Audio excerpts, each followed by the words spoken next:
Purezident Yoweri Museveni okugamba ebyo abeerayo mu maka g'obwa President n'akaseera. This is a planned war. It is not an emotional war. It's not a suicidal war. Now, to interfere with cargo is suicidal. President agambira ihanga ngo bagirizeho kuranisa akakoko ka coronavirus hatamane bagatera abavugiye b'emigugu nashe betaba kago. We are now saying only one driver, no longer three.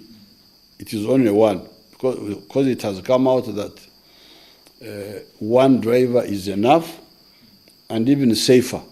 Ashabira abakazi ba Uganda kwetantara abavugiye b'emotoka abari kureta emigugu. Tokwata ku drive oyo muleke tumukwatako tokwata ku driver ate driver takukwatako Tarukwenda muvugiye kubyama omumaka Roge na hotel ogungumwe amurengo hati ogokuranisa akakoko ka coronavirus. You must not stay in lodges, you must not stay in homes. You should park his vehicle in designated places which have been designated, and that's why he parks. Museveni agambe na miriyooni 20 z'abanyeishengyero batwire eki bakakikora kubi kirimo kweyendeza kandi ayongere yagumizamu yagira ngo umunyeshengyero azikose kubi no kuzigarraho.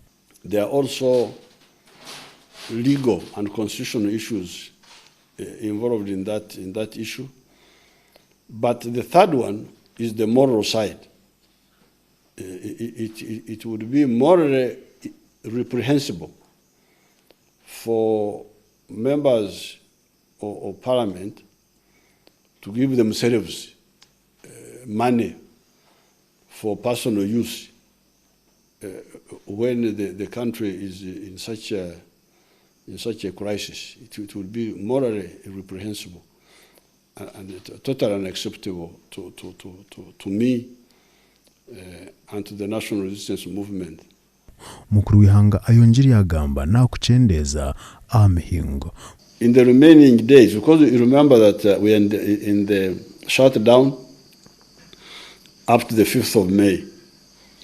So in these remaining days, our experts are going to study more.